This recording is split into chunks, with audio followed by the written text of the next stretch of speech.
it is necessary to be aggressive with moving products sometimes, but whenever you can, you need to squeeze all the value you can out of items. Hello, everyone. Thank you so much for tuning in to A Reseller's Journey. Here is your host, eBay Joey.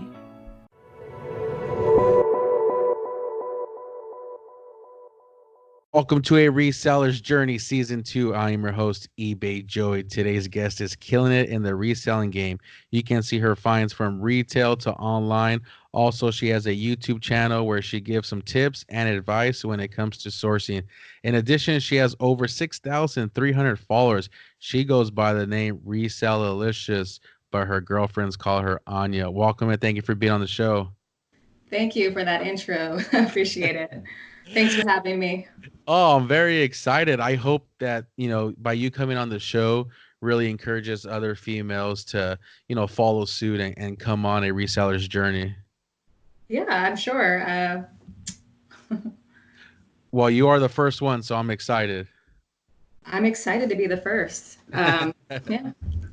All right. Well, let's get started. How did you come up with your name? Oh gosh, this was a couple years ago. I had been reselling for a little bit, and I had my personal account, so I kept following more and more reseller pages, and it was kind of mixing with my feed with my personal friends. So I decided I needed a reseller specific account. I really don't. I don't really know how I came up with it. I guess the word resell, and I just needed something to end the Yeah. word. So I don't know how I came up with licious, but I just did a little combination there, and just like that created the page. I wasn't really thinking about it. I was just mainly following the big resellers out there. So it was just a account I made to follow people. Yeah, it's definitely different, and it does put like a different touch on it. So I haven't seen any other Liciouses out there besides your page. I haven't So, either. So yeah. yeah, but I do agree though. I do have a personal Instagram with my wife. I'm married, so we have a co-ed or co Instagram. But it does keep everything separate because I want to look at shoes in my feed. As weird as that sounds, and so I just felt like I got to make my own page just so I don't get caught up in the personal and then the business side. Yeah, for sure. For sure. So where are you based out of? I'm in Florida. I'm around the Orlando area, basically Orlando, in the Okay. suburbs. So, Yeah, were you born and raised in Orlando area? yep, yeah. Spent Okay. most of my time here. Yeah. Yeah, there's shout out to all the resellers out there. I mean, I feel that Florida, Texas, and California just have so many resellers in the state where it's like it's just so competitive. Well, we have the most populated states, I think, besides like New York. So that Mhm. probably has to do with there's just a lot of people, whereas the Midwest, those middle states, there's just not a big population. So that could be part of it. But Yeah, why do you think, I mean, yeah, and these big, they're huge population in these states, but why do you think so many people want to be a reseller, like especially in these big metropolitan areas? well, maybe it has to do with the cost of living here. I think people are looking for extra income, maybe more here than it's generally cheaper in the middle states. So Mm. everyone needs the rent is high. Everyone needs a little side hustle, I think. Yeah, I was talking to somebody, or I came across an article, or I don't know where I heard it from, but it said one third of Americans have a side hustle. And right away, I just thought about every reseller that I know. And it was just so interesting that even though we're in a good economy and things are going well and people are making money, it just seems like cost of living is just too high. Yeah, one third. That's a lot. I'm actually surprised because I feel like more people are looking for extra income and don't know about the side hustles out there Mm. than actually do. So that's surprising to me. Yeah, it's definitely interesting. So are you doing this part-time or full-time? Uh, I've been full time since last year. February 1st, I think, was the first day I Okay. went full time. Yeah. Yeah, and what's your background?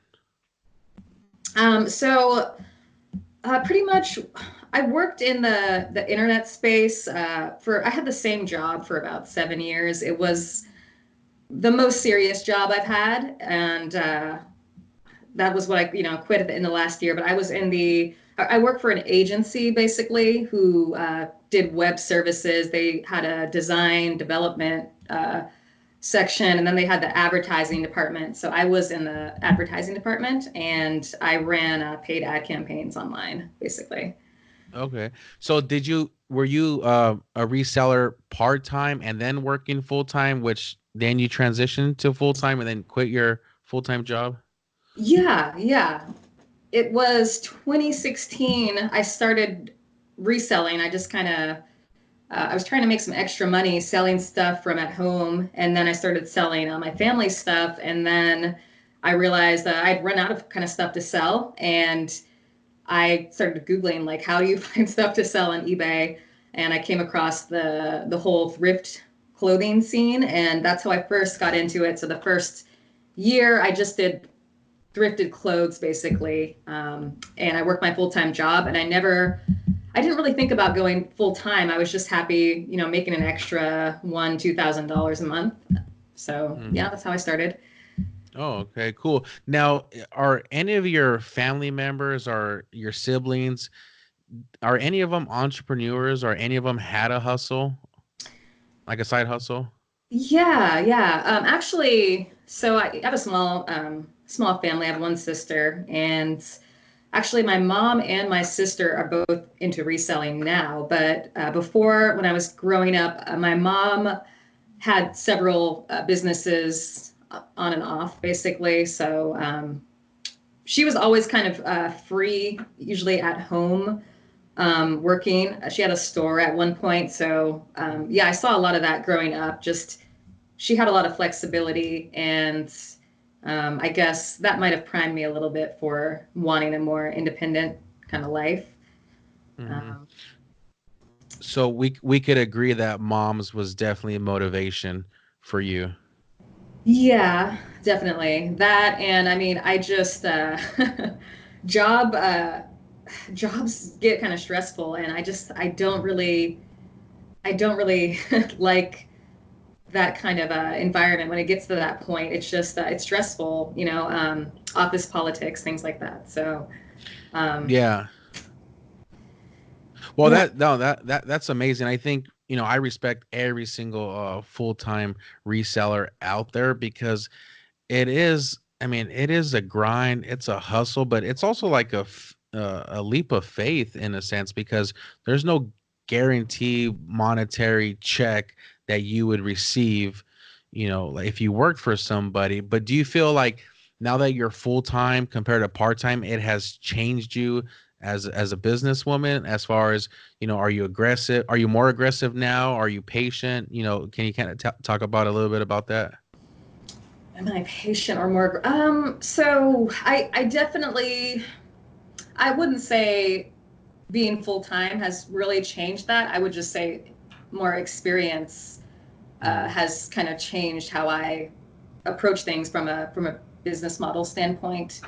okay. I definitely have a mix there. I think it is necessary to be aggressive with moving products sometimes, but whenever you can, you need to squeeze all the value you can out of items. So it's a Mhm. balancing act for me that's changing all the time. I think it's getting more competitive now to get that price you want. There's a shorter time window when you can actually get it. So um, I feel like I'm moving with the times and just progressing as I go on. Okay. I like that. Lately, my wife and I, we talk about the items that I sell, and sometimes she'll say, "You're not patient enough, Joseph." She's like, "You just, the first offer comes in and you just want to jump all over it." But I like what you said. It's a balancing act. And I think sometimes, we want to get that max value, Resellicious. However, sometimes the marketplace is not going to, provide that maximum price. And so if a good offer comes in, it's okay to take it. And I think sometimes resellers might beat themselves up that they're not getting the max dollar, then they're kind of settling for less. Yeah, I think so. I think it goes both ways. Yeah.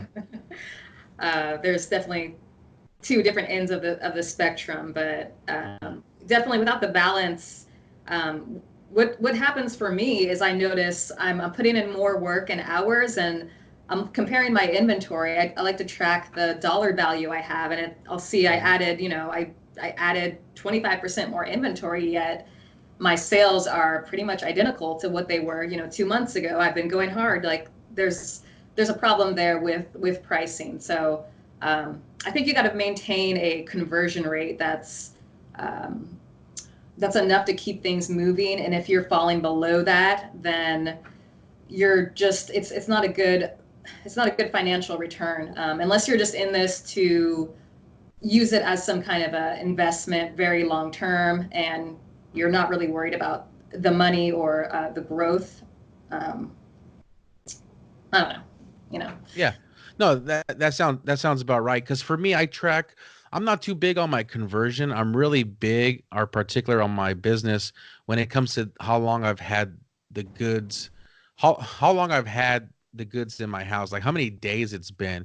And so as soon as I get to that 180 days, for me now I feel like okay, if the market is still tanked or it's still low or the low ballers are still there, whatever you want to call them, at this point, I feel like let me just try to move it so I can get my capital back, make a little bit on my investment, and then invest in something else. So for me, I'm really looking at that 180 days.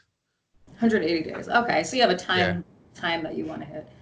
Yeah. And then you can also, with what you learn from that shoe, you can apply that to your next choice. And maybe you see something where, oh, this has a lot of listings, but that last one I had this many listings and it took this long. So maybe I'll pass on this one. Maybe you'll Yeah. make a better decision um, going forward with it. Yeah, and I think also, as we learn as resellers, as we grow together, I think it's key, just to really pay attention to the times and, if you're holding on, is that product going up in value or is it just kind of stagnant? And for hype sneakers, definitely the longer you hold on, the better situation you're in. But like for the stuff that you find in a retail store, sometimes the faster it moves, the better you're off. Yeah, I mean, a lot of those shoes have a new model coming out every single year, so the old one just gets it's just going to go down in value. So Exactly. So what platforms are you currently doing business with? I'm on I'm on pretty much every platform. I'm trying Okay. to hone that in a little bit. I went pretty crazy last year, and I got it turned into kind of a mess. But I'm primarily on eBay, Amazon, and Goat, and then I have a couple, maybe 100 listings on Poshmark that they're kind of old listings. I've never Mhm. taken them off. I'm not really adding anything there because it just doesn't add enough value to me Mhm. personally to be worth it. I use StockX occasionally, but I'm trying to condense to those three, just Amazon, eBay, Goat, because it's just easier all around when you're listing, when you're doing bookkeeping, when you're cross posting. The more platforms you have, the more you have to remove. So I want to keep it to mainly those three if I can. Yeah, so do you feel like now where you're at in your reselling journey that at some point it's wise just to kind of cut off the other platforms as you grow and you have more items, or do you feel like it's okay to have at least 4 to 5 different options? Um, I've I've been up and down with this. I started cutting off I think too quickly last Mhm. year, and then I kind of panicked because what had happened was I wanted to focus more on Amazon, but there was kind of a period where the Amazon sales went down a little bit. I'm looking at my monthly profits and realizing how much I kind of lost cutting off eBay. So I think if you're gonna transition off of platforms, it's got to be a slow transition. Um, I think multiple platforms is a good thing, but I don't think you can go 100% on every platform. You have to put more effort into, maybe one, maybe two. So, but Goat. goat's so easy to list that Yeah. it's, I mean, why not just, add a shoe? It takes 5 seconds. So, um, Yeah, I think you're absolutely right. Goat has been one of the best, I think, for almost every reseller that I've interviewed that deals with shoes. And recently, I just got to over 150 rating, so now I can just enter multiple sizes, change the price, and yes. so I think it's very intuitive. And I feel that other platforms need to learn from other platforms and take the good and then apply it to themselves. But I know every platform has a weakness and a strength. Yeah, they're a little bit stingy, especially eBay, about implementing new things. So they don't like Yeah. to change or really do anything new. So it's tough to meet that expectation. But I feel like StockX is probably the most likely to compete with Goat when it comes to those kind of improvements. But Yeah. You were mentioning just a little bit ago that you would like to, do a slow transition when you're kind of going away from a platform. Now, do you feel if you want to bring on a platform, that should also be a slow transition, or should that just be something where, like, boom, let me just put everything that I got on it? ooh, I didn't think about that. I you know I've kind of I think I've it's hard to it's hard to go fully into a new platform because you have so much to do every day to keep everything else going with, listing, packing, shipping, that it, takes time away to start something new, and you feel like you're losing a little bit of income because you're not working on what's already making you money. So um, I think, but I do think you have to just kind of dig in and set days aside to devote to that platform. I Mhm. don't think it really matters. If you want to go slow or go all in, you just don't want to take too much time away from your business and what's making you money, because you need money to pay your bills and get by. But Yeah. it really just a preference. Okay. No, that's cool. That's cool. So, what's your business model when you're selling on these various platforms? Are you looking for a certain dollar amount, or is it a certain percentage? Kind of take us through your process when you're doing business on these platforms. Yeah, I think I have a kind of two-prong approach where I like to look for maybe less popular shoes, but things that are a really good price, like shoes that are $15. I'm pretty good at finding those cheap, 15 Mm. to $20, and you can get, maybe 60, sometimes 80. But worst case scenario, you get, 40, 45, and you're making like, $10. But generally on average, you'll get 100% ROI with a shoe in that range, if you sell it for at least $60. So I have a lot of the shoes I paid very little for, that don't sell for that much. But when I'm looking for the kind of nicer sneakers, more popular Nike stuff with the air in it, um, it's a little tough. I like to get at least 40% for them, but Mm. on those, because they're usually a high buy cost. I mean, you're spending, Yeah. $50, 60, $70. I I'm willing I really look at the market on those and have to look at the competition. Do you ever look at, how many are listed in the size you have, how frequently they're selling, and then calculate, okay, mine is a, eighth in line, Yeah. so they're selling every 3 days, so I should sell in like 24 days or whatever. I'll calculate that, and if it's too far in the future, I'll sell that shoe for, um, I'll take like a 20%, get rid of it. Hmm. And I prefer to get more, obviously, but with that kind of big investment, that dollar amount, I'd rather get back the 60 I spent plus 20 and then go reinvest that than just, Yeah. because, imagine you have 50 shoes in that price range. That's just money not making you anything for a long time. Yeah. Yeah. So I agree. I like my money to work for me as soon as possible. I know there's some resellers out there that they're in a certain position where they call them floods. They can withstand the flood. However, for me, with me just starting off, I don't want to be that patient with the flood and have several thousand tied up to a shoe that's not going to sell in, at least 3 to 6 months, even though you'll get good value. I'd rather be creative with that 3,000, 4,000, and invest in something else. And I can hopefully sell all of it within 3 months. I rather take that approach. Yeah, I like that. Really just a preference, but Yeah. I always have a I kind of question the with thinning the floods because I've been around a lot of shoes that really have never recovered. I've tried waiting months and months, like 8 months to a year on shoes. And what I've found is just when I think the flood is ending, I'm like, yes, I'm next in line. I'm going to get the full price. The Yeah. shoes come out in Ross again, and then they get listed on, eBay, and the flood just starts all over. So Yeah. it's really risky, I found, to to wait out a flood because there's really no guarantee if the flood's going to come back, if it's going to end. So I mean, these people must be waiting a really long time because uh, Yeah, I mean, I've talked to people, and not all of them are people that are on the show, but some people say like it's been over a year and they still have the product and they're still trying to make a profit.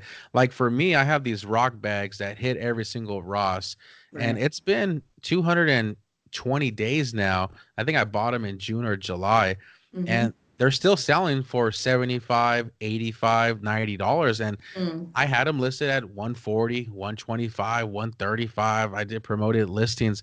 And then right now I'm unloading them on Poshmark and just wanting to get my money back plus an extra 10, 15, maybe 20. And then now I have that capital, Anya, to pit towards something else. Maybe I can go do a haul somewhere else and then not feel like, I'm tied up with these bags and I got to hold on to it for a year to get that 120. I just want to be in and out because it just didn't turn out the right way. Right. Yes. Just don't buy more rock bags with the money you get back. uh, and then right and then right now I have one in review on Poshmark. So it's like, you're trying to unload them and then now someone's complaining about them. In reality, I wish I would have never done it, but you live and you learn. And I think as a reseller, that's how you get better. You yep. learn through the failures or through the mistakes. Yeah. I mean, you can't be mad because, next time you see something like, or you see rock bags, you're going to know to walk away and you're going to be confident in that decision. How much Yeah. did you pay for those? Were those like 59.99 or? Yeah. So in California, they were 50 plus tax. So depending on the tax rate, I was no more than 55 bucks. 55 Um, bucks. Okay. Yeah. yeah. And so I got 7 bags and I'm like, okay, I got 7 bags. I'm in the Hmm. long haul. I'm trying to be patient, let the low ballers leave, do all the right, make all the right decisions. And then you do that and it still doesn't work out for you. So it's not what every product line. However, for me, it's just time to abandon ship, and that's what I'm doing right now. Yeah. I think as long as you're not you're not getting the rock bags, going home and immediately listing them at, 80, $90. Oh, That's yeah, obviously, yeah, but if you're waiting months and trying to sell and you're seeing there's still so many listed, this is going to go on for many more months. It makes sense to get out and get your money, move on. yeah. And you bring up the word, listed and how many. So for me, what I do is I track all my sales on eBay as far as when a product sells and how many other people had that same product. And Oh, so wow, you for track that. me, yeah, I track that. So I realize that if it's 30 or less, I can beat the competition. If it's more Mhm. than 30, I don't got a chance. Mhm. And that could be because people have better reviews than me, they have more than me, maybe they're taking better pictures. There's more top rated plus.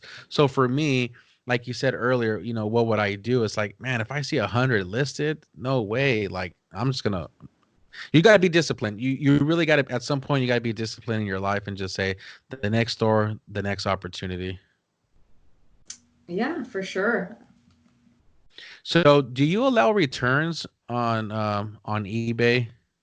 Yeah, I have free returns on eBay just to streamline it really. It's just I used to have the returns. You have to go in, you have to approve it, you have to like manually click send the shipping label. It's just I would sometimes ignore it. It would pile up. So I really don't think the free returns results in necessarily more returns. So it's just if it's 50 or $60 a month, Mhm. probably for me in returns right now, not that much. It's less work for me to deal with it. You sometimes get a customer who doesn't understand how the label works. They buy their own label. They want to be reimbursed. It's just I don't want to have to talk to the customer at all. So I'm Mhm. good with the free returns for now. Okay, cool. I've been, following you for a while, and leading up to this interview, I've been, kind of going deep into your Instagram just to kind of get, more of what you do. Now, inventory, how do you manage what comes in and then what comes out? Because I see a lot of boxes outside, where you live. And then I was like, man, like, how do you do it? So can you tell the audience a little bit about like your philosophy or process dealing with, when it comes to like big inventory and maybe not having like a storage unit? Oh yeah, yeah. That's another Yeah. reason. Last year I said I'm gonna focus on Amazon where you get the inventory out and you just ship it Mhm. out. But I do have inventory issues. I like not having a storage unit because say you get a message in the middle of the night, how what's the euro size on this? Things like that. You can Mhm. answer it quickly. Or if you get a sale any time of day, you can go and get started on your packing. You don't have to wait till a specific time. So I like that, but it is a problem. I have a two-bedroom apartment, so this is one of the bedrooms. My bedroom I sleep in definitely has inventory in it. My living room, my dining room have inventory. I have no living room or dining room furniture, so I don't have a kitchen table. I don't have a Yeah. sofa, anything like that. So I basically have those black shelves from Home Depot, and I have everything. Most of my shoes are without the box, so I have them in plastic poly bags, and the the racks are by size. So I'm Okay. pretty easily able to find shoes. If I purchase shoes, I usually will just bring them into my living room. I'll leave them there until I process them. I don't put anything away until it's processed. That way I can know what's processed and what's not. So that's pretty much it for me. Yeah, is the shipping area, would that be in one of the bedrooms, or is that like in the living room? So yeah, it's been in my living room. I have a laptop out there and my printer, but I just cleared out this room. It used to have Mhm. inventory in here, now it's pretty empty. Mhm. So I've been actually pretty inefficient with. I'll sometimes do the um, start the shipping in here and then go into my printer in there. I really need to figure out wireless printing. I feel like a old Yeah. lady.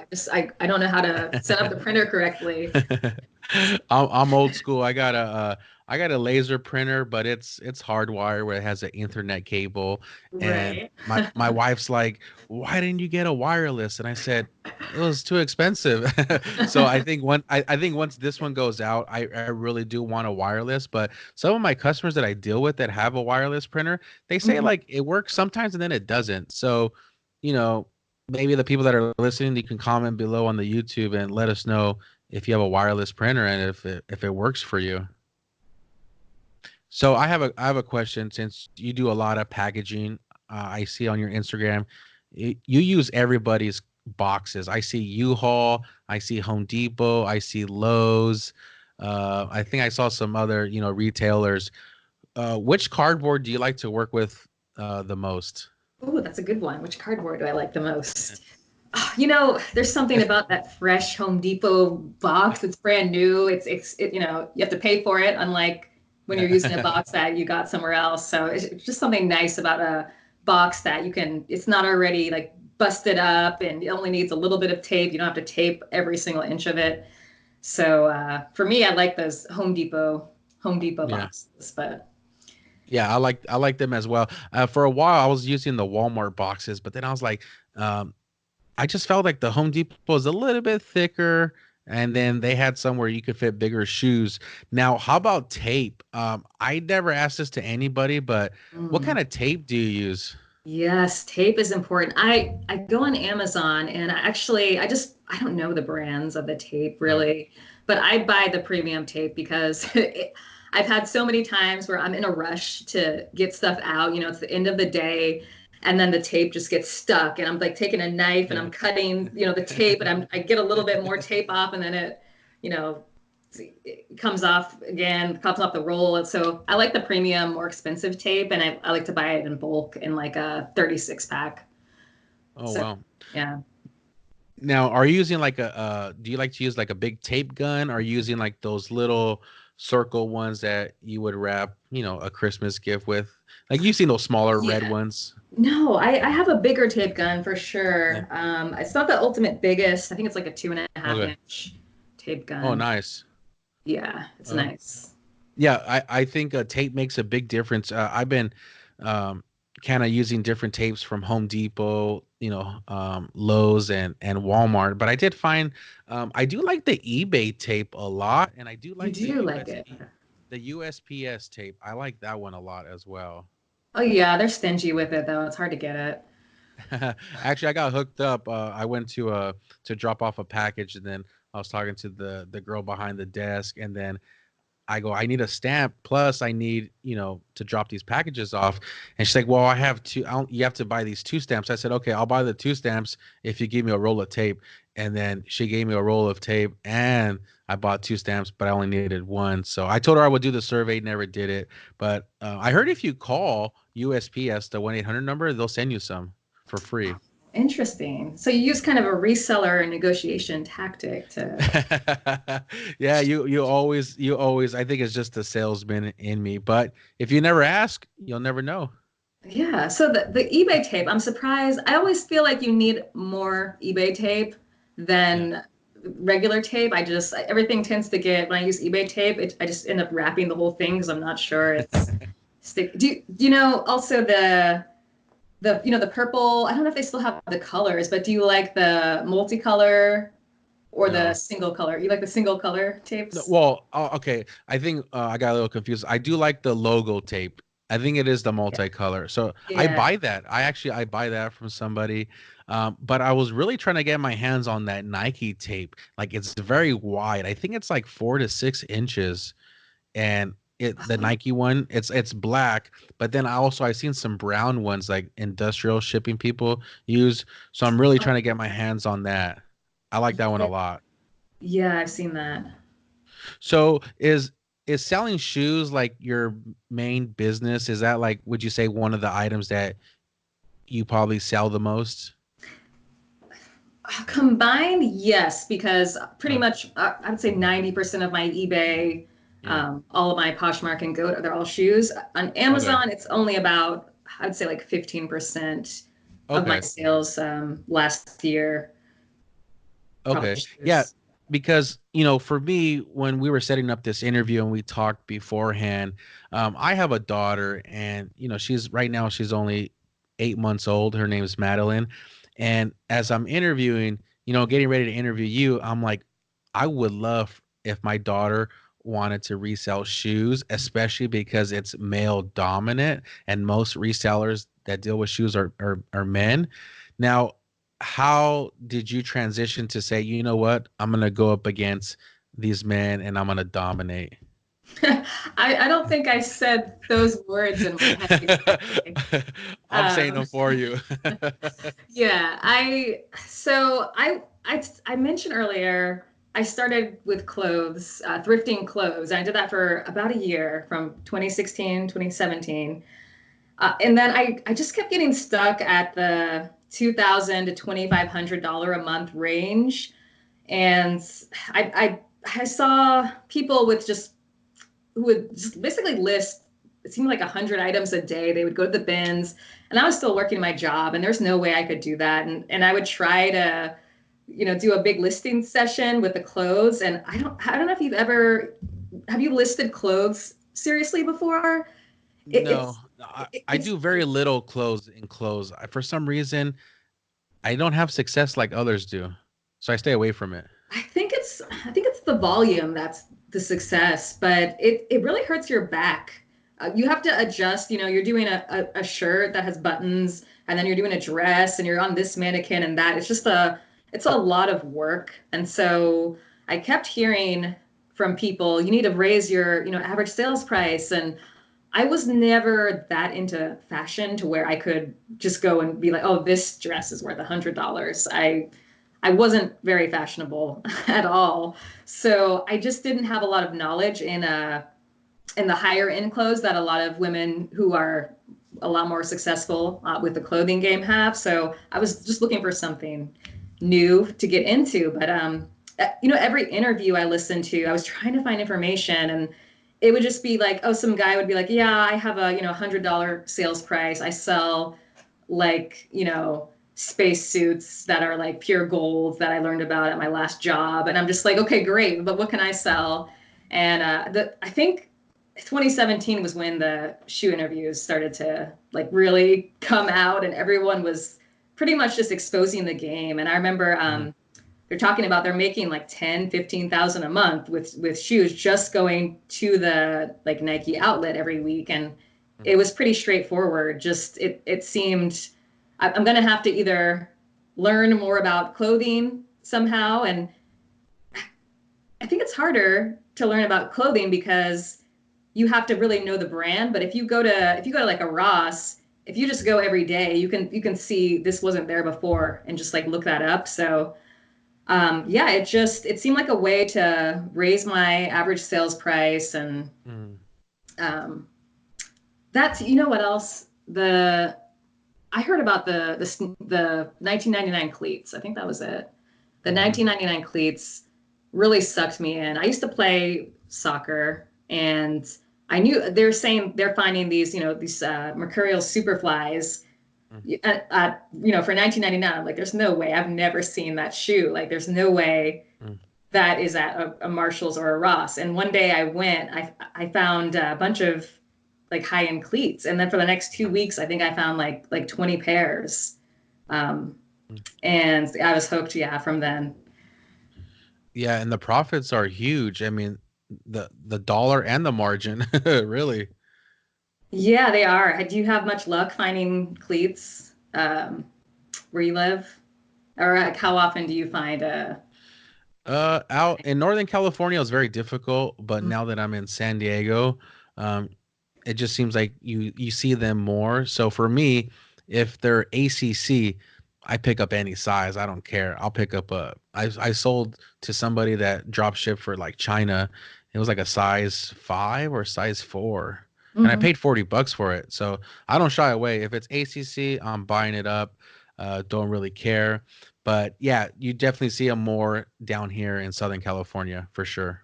$40 for a four. Would you do that again, or do you feel like it was a Yeah. risk? Oh, Or no, it wasn't a risk because where I come from or where I came from and as a reseller in a different area, I only found one Vapor Max in a year span.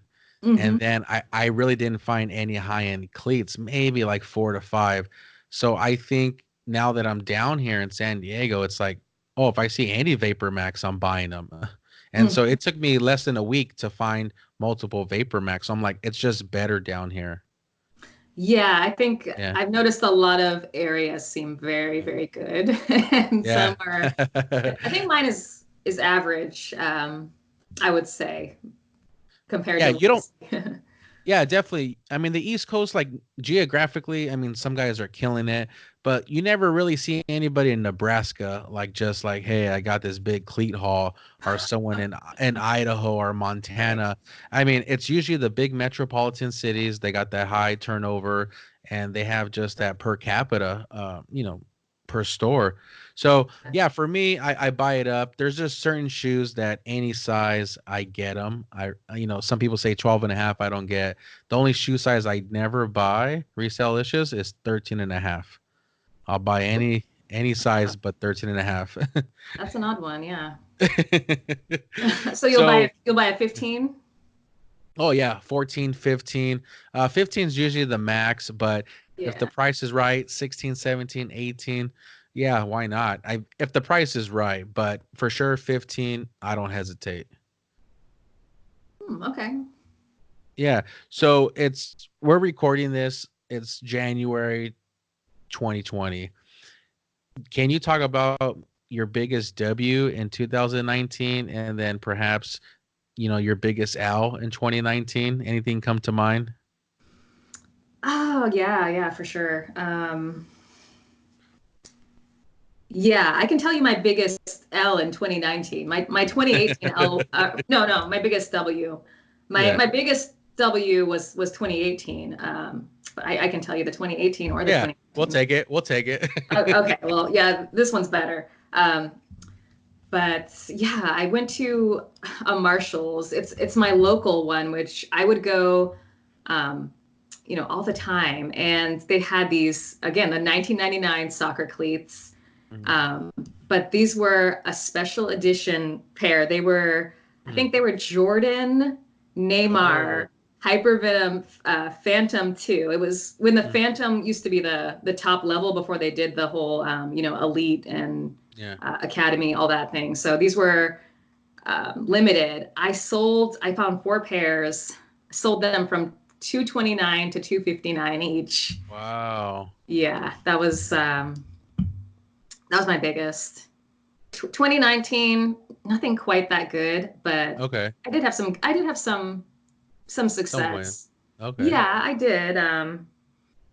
How about biggest L? Like something that Uh, just kind of sticks to you, where like, oh, wish I could have avoided this one. okay, so the biggest L. So, are you familiar with the lunar? I think they're lunar vapor storm golf shoes. Yeah. Well, yeah, I know some golf shoes. Yeah. They're more like a boot than a regular like golf shoe that's flat. They kind of Mm. have a little boot on them, kind of like how those soccer shoes have the boot. It's like a smaller Mm. boot, but Okay. so these used to sell for $160 in this dark gray colorway. So I found some at the outlet. I hadn't found any of these in months. So I thought, oh Hmm. great, finally a good score. I paid $71.99 and I got like six pairs. I think Hmm. I sold one at a top price. Um, the market flooded on them and now they're selling for around $80, $90. I still Oh have wow. five pairs, I think. So if I sell them, it's probably like a $20-$25 loss. So I'm just kind of sitting on Yeah. them and I don't know. I may have to sell them eventually, take another look at it, but those were probably the biggest outfall, I would say. Yeah, you might have to unload those like on a face-to-face marketplace where there's no Hmm, fees. there you Yeah, go. That's a that good might be idea. the best option. So we have a new segment on the show. It's called Rapid Fire. So what I end up doing is just kind of throwing out, some names, and then whatever comes to mind, we'll have fun with it. You just kind of give us whatever you want to tell us. Okay. So Okay. this one's going to be based on music genres. Okay. Okay. So wait, I say like a word or a Yeah, sentence or whatever you want. Like I'll just say the genre, and however you feel about that genre, you'll let us know. how I feel about it. Okay. Yeah, Yeah. country music. It's growing on me. It's grown on me, I would say. Yeah. Okay. Hip hop. Very, very danceable. Yeah. Okay. Pop music. It's kind of. I'm gonna have to throw in a mini insult here. It's kind of generic. It's for high schoolers. You Okay. know. Yeah. Rock music. Uh, it's not in its prime right now, but the old stuff is good stuff. Okay. How about top 40? Top 40, you know, it it repeats too much. Yeah. It's just it's the fast fashion of music. Yeah. And then how We're about tired. EDM? EDM dance music. So Ultra happens in Florida, so I don't know if you're a big EDM person. I'm a huge EDM person. I love EDM. Okay. EDM has my heart. Yeah. Awesome. So where can people find you on social media? Instagram, Resellicious mainly. I don't really post anywhere else these days. I have a Okay. YouTube channel, Resellicious, but I haven't posted there in like a year, so or maybe But there's some not good not quite a content. year. There's some good content though, if you want people want to check it out. Yeah, there's 5 or 6 videos, maybe Yeah. more, something like that. Yeah, there's some cool ones. There's some vlogs and some tips. So yeah, if people are interested, we'll put a link in the YouTube for your YouTube channel. So last question, what are some of the goals for 2020 that you have? Okay, the goals for 2020. So I think from what I've learned the past year, I really want to I really want to pick more desirable shoes. I told you my strategy was kind of I would go for a lot of the low end shoes I could get for like as cheap as possible. Mhm. Um, it's just so much more fun when you make a sale that's $100. I really want to stick to shoes that sell for $100. Plus, there's no fee, so I get an extra 10 Yeah. bucks. So Awesome, awesome. Yeah, I think there's nothing wrong with wanting to be profitable. And I think, for a lot of resellers, maybe this is the year they change their model. Maybe they try to sell things that they can make a little bit more money on. So, Resellicious, thank you for being on the show today. thank you. It was a great show. Awesome. Awesome. Um, I thank you do for the have a I yes, do yes, have yes. a complaint about your show. Something Okay. you did on it's so you post these announcements saying my new show is out, and I see Yes. them on social media, and then I click on the post. I get really excited, Yeah. and I already listened to it like 4 hours ago. You posted like 12 hours after, so I already clicked on it and listened to it like when it had 12 views. So I'm kind of upset Oh. because there's no new content for me. So Oh, I'm working on it. It's just that my wife's been a big supporter, and so we'll see what happens with, as I grow the channel, but working full time and two little kids. Um, we'll see. Maybe I might do something maybe by myself where I just kind of do like the thoughts of the week. I don't know, but yeah, maybe you could there's another yeah. guy like that who's on Spotify. Yeah. I forget something with flipping in it. I don't know what it is, but yeah, Yeah. that's a good idea. I mean, that works. You don't have to coordinate times. I would listen to it for Oh, sure. I appreciate that. Well, I do want to thank you for being on the show. It was definitely awesome, and I hope people really enjoy this. And I think I want people to really enjoy the content. And I think so many resellers take the sacrifice to come on the show and talk about some things that might be private, or maybe they don't want to share too much. But I think we should just really appreciate everyone that does it, and the time that we invest in it. So hopefully people continue to grow and become successful in this reselling game. All Yeah, right. yeah, for you sure. You can find today's guest on Instagram at Resellicious. You can visit the show's website at a resellersjourney.com, where you can find a link to my Instagram at eBay Joey and the show at a reseller's journey. If you like what you're hearing, don't forget to subscribe and follow on Apple Podcasts, Google Podcasts, Spotify, and YouTube. Remember, never forget why you started.